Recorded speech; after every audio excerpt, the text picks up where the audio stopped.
धन्यवाद सभापति जी।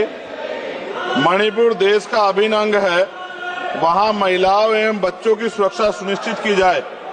यह केवल एक राज्य का नहीं बल्कि यह मुद्दा देश की अस्मिता और गरिमा से जुड़ा हुआ है।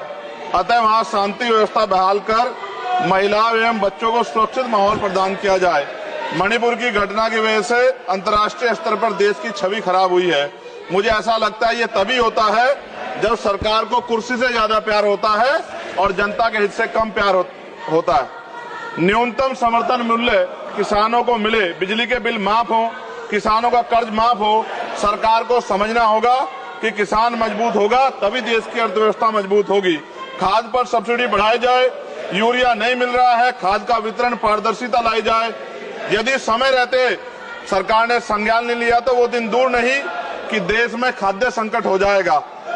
महोदय, गया में महाबोध विहार प्रकरण जो है, वहां से बुद्धिस्ट समाज में चिंता है और आक्रोश भी है। सरकार उसका हल करे, बुद्धिस्टों को उनका हक दे, जैन समाज की भावना का भी सम्मान रखे और ईसाइयों में भी हमले बंद हो और बहुजन महापुरुषों के विचारों को कार्य और पाठ्यक्रम में शामिल किया जाए। आज SC/ST पे एट्रोसिटी बढ़ रही है, जातिगत भेदभाव की वजह से बारातें रोकी जा रही हैं। अभी हाल की घटनाओं में कई ऐसी घटनाएं हुई हैं उत्तर प्रदेश में जहां जातिगत अपमान हुआ है। नगीना लोकसभा क्षेत्र में किसानों की मुख्य आय का साधन गन्ना उत्पादन है, लेकिन न गन्ने का मूल्य में वृद्धि हुई है और न ही मिल द्वारा समय पे भुगतान किया जा रहा है। गन्ना किसान मजबूत होगा तभी ग्रामीण अर्थव्यवस्था मजबूत होगी।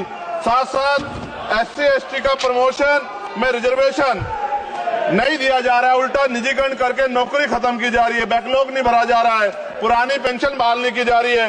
ये सब बार बार मैं इसलिए बोलता हूं कि हमारे लोगों को पता लगे कि सरकार को उनकी परेशानियों से कोई फर्क नहीं पड़ता और वो समझे सरकार उनकी कितनी तेजी है। प्रधानमंत्री आवास योजना में जो मानक में बदलाव किया जाए, उससे बहुत से पीड़ित वंचित रह जा रहे हैं। कई बार ऐसा होता है और मैंने ये देखा अपनी आंखों से, किसी ने बरसात से बचने के लिए ईंटें लगा दी हैं, उनको मानक से बाहर कर दिया जाता है। इस वजह से वो परिवार इस सुविधा का लाभ नहीं ले पा रहे। खत्म करूंगा मैम। इस वजह से उनके घर नहीं बन पा रहे और के 75 साल बाद भी लोगों पे घर नहीं है। शर्म की बात है।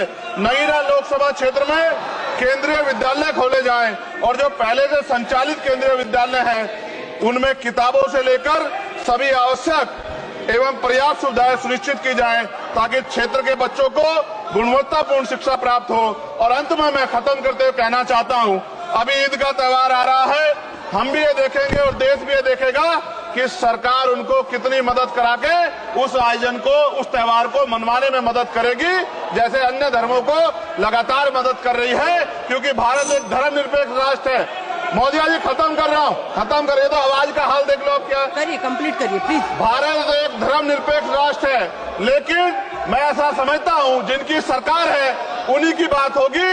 मुसलमानों की, जैनों की, सिखों की, रविदासियों की और बुद्धिस्टों की जो आंदोलन कर रहे हैं और पुलिस लाठी मार रही है, मैं समय रहते चेतित कर रहा हूँ। सरकार को चिंता करनी चाहिए कि बुद्धिस्टों का अपमान ज्यादा दिन बुद्धिस्ट बर्दाश्त नहीं करेंगे। महाबोध विहार हमारा हक है और वो देना पड़ेगा। आपका बहुत बहुत धन्यवाद। जय भीम, जय भारत।